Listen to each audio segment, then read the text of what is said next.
Hi there. I don't usually do videos like this or give my opinion like this, I guess.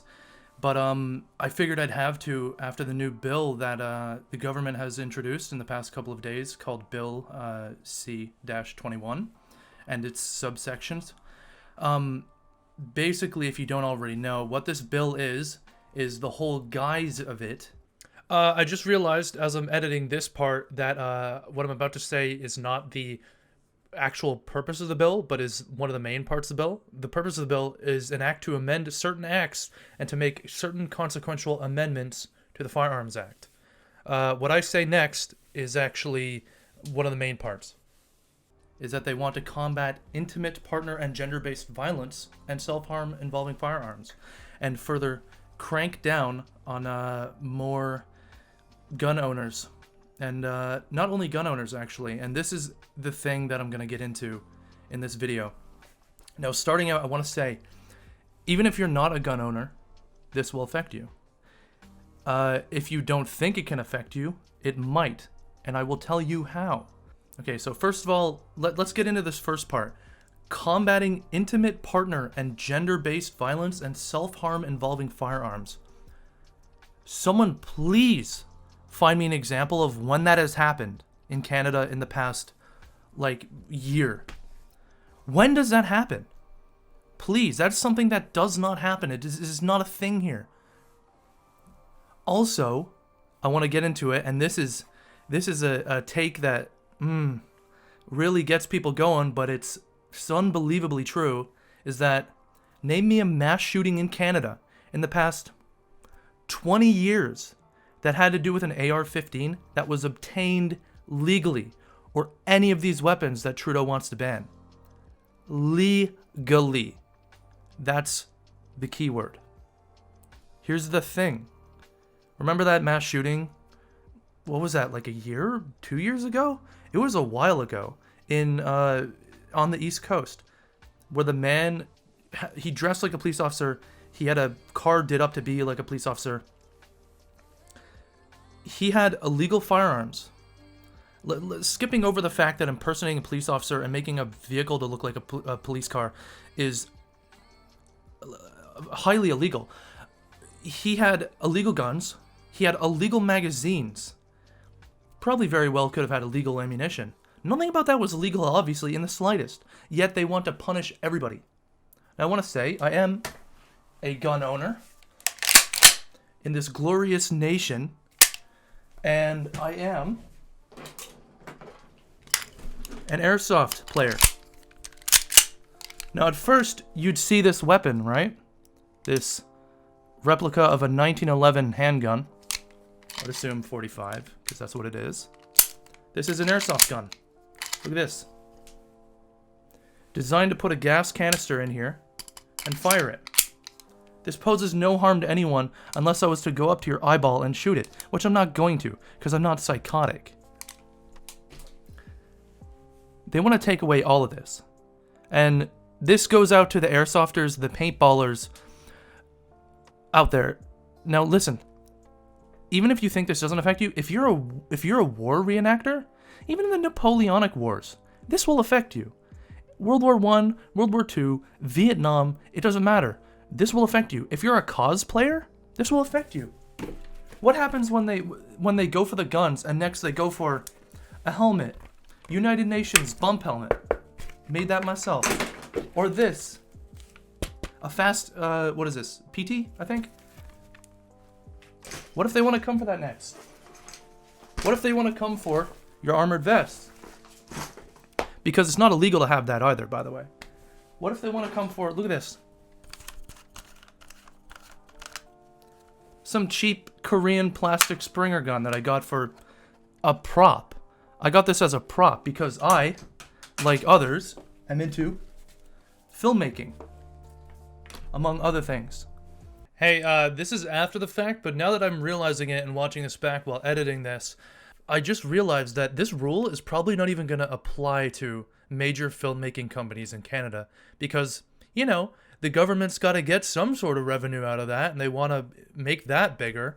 And just realizing that kind of ticked me off, because they're stripping rights from us. Meanwhile, no rules for all these international companies and other stuff. So yeah. Now here's the thing. Moving on to that, even cosplayers would be effective.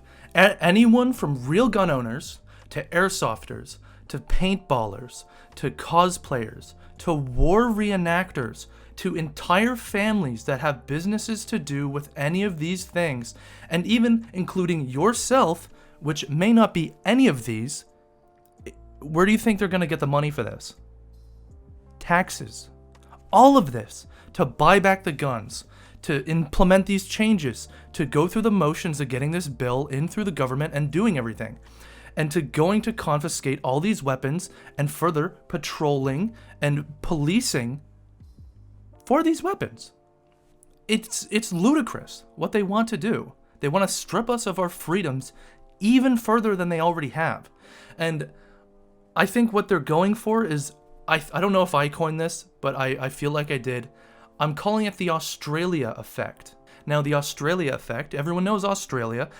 After the Port Arthur massacre, which if you don't know what it is, go Google it. It's an interesting read, and it's a good, it's just good information to find out on. A massive massacre happened a while ago, a long time ago.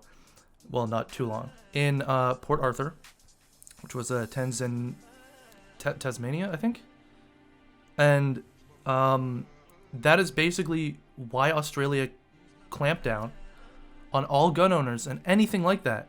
They banned, not only did they ban every gun, almost every single gun. It's very, very hard to get a gun there. Very. They banned airsoft. They banned paintball.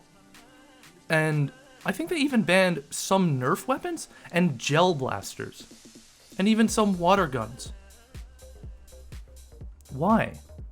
What does any of those other things have to do with a crazy man going on a massacre? And please, if you can fit this in your rationale and explain that to me, go ahead.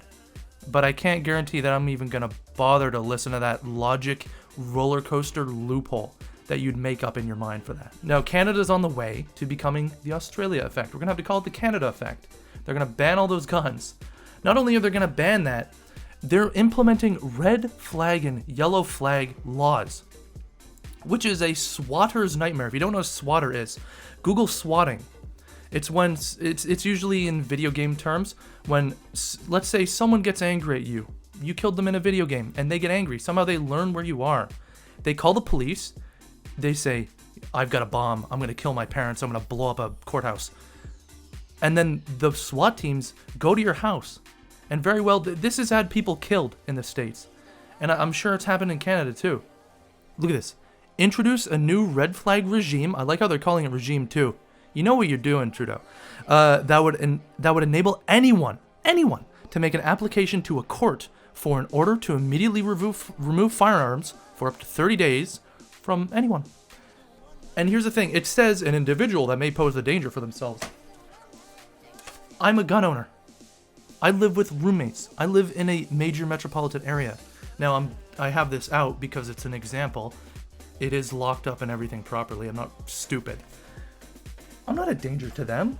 I'm not insane. Nor would I ever think about harming them or anyone in this little community or anything. But someone who knows me, someone who knows where I live, someone who maybe gets angry at me, they could be like, yeah, that guy has guns and I think he's, pardon my language, fucking crazy.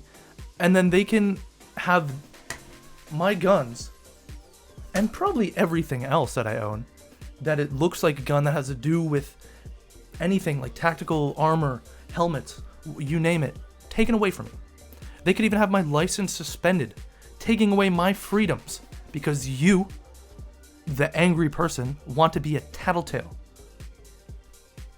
It's unbelievable.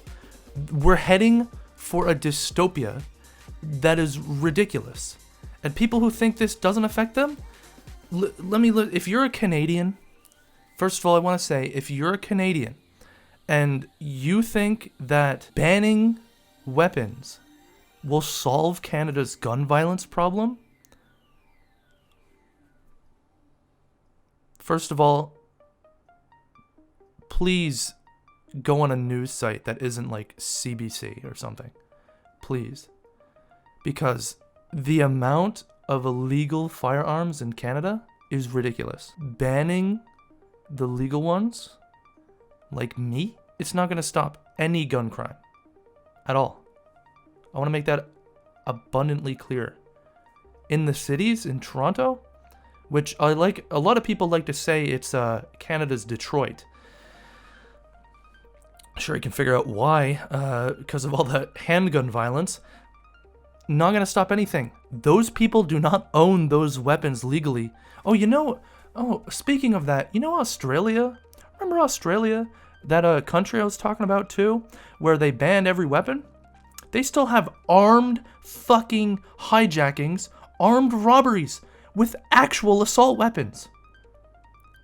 Now, do a little logic loophole in your head and explain to me how banning every fucking gun was supposed to stop that, because it didn't.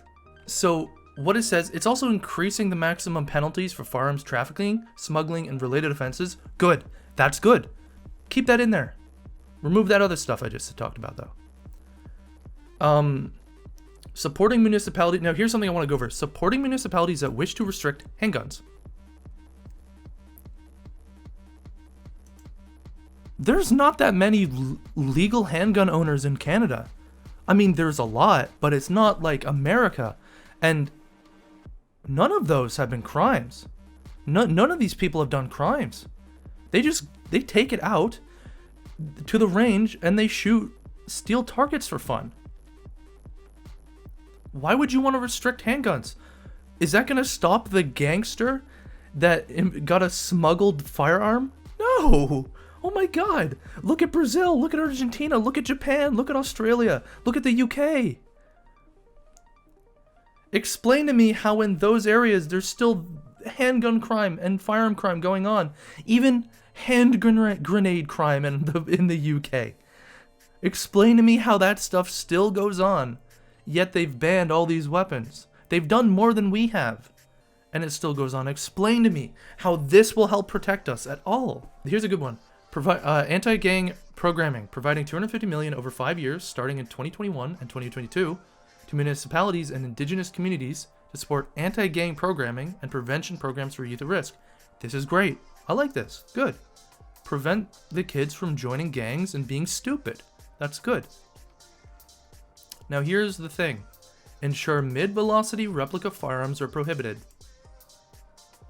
Now, most airsofters, paintballers will say this doesn't affect us, and cosplayers, because it says shoots over 500 feet per second, which is, like a bigger air gun that shoots metal BBs or an actual firearm, whatever, something like that. And let's say, see this? This is a airsoft gun.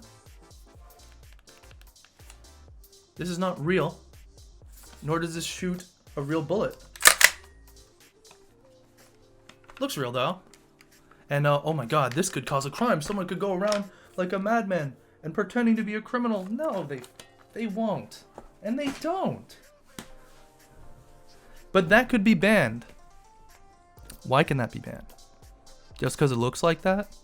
It's big, black, and scary, so it's got to be banned. For the purposes of section 99 to 101, 103 to 107, and 117.03, a firearm is deemed to be a prohibited device if, let's skip over the first part, and let's go to the second part, B, the firearm is designed or intended to exactly resemble, like that one, or to resemble with near precision. Near precision. So this is a Smith & Wesson M&P copy, it's not real, that is designed to or adapted to discharge a shot, bullet, or other projectile at a muzzle velocity, blah blah blah. Please explain to me, in anyone's glorious wisdom, why. Not only does the airsoft and paintball and even, let's say, cosplaying and maybe war reenactment industry bring in tens of millions of dollars into Canada, each of our provinces alone, every year. And you know what's funny? Limit the glorification of violence in firearms marketing and sales. I have not seen an ad for firearms in this fucking country since I've been born here. What do you mean? We don't just have ads like that. What are they talking about? This is made by someone who knows, like, are they even a Canadian citizen? What the fuck is this? Okay, and something I really wanted to touch on here was, you know the old saying, rules for thee and not for me? Well, guess what they're doing? Establish a permanent legal framework for the possession and use of firearms at high security nuclear facilities. So before this, they didn't really have that.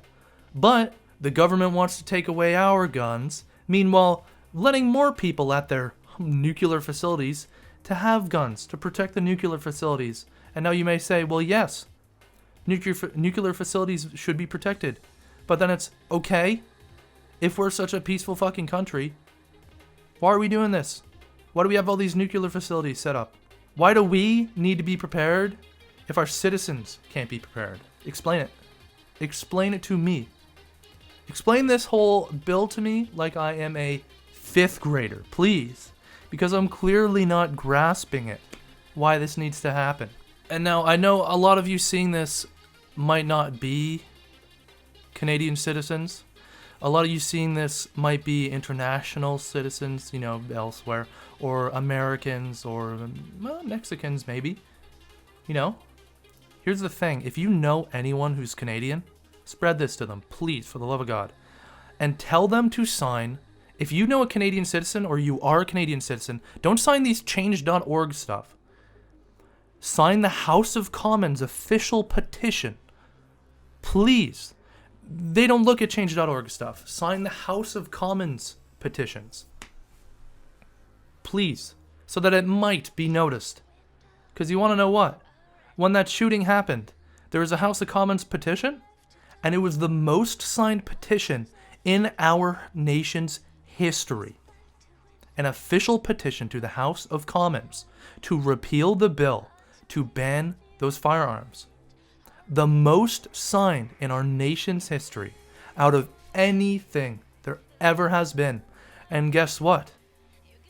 Let's just sweep it under the rug. It wasn't there. No see, no hear. No speak either.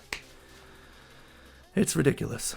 If you're not a Canadian citizen and you see this, please sign the change.org petition, because many Canadian citizens travel abroad to do airsoft. Even in Europe, they have major MILSIM events. In America, you know, plenty of us go over there. We go to MILSIM West. We go to all these different events. Help us out. Please. Anyway, thank you for watching.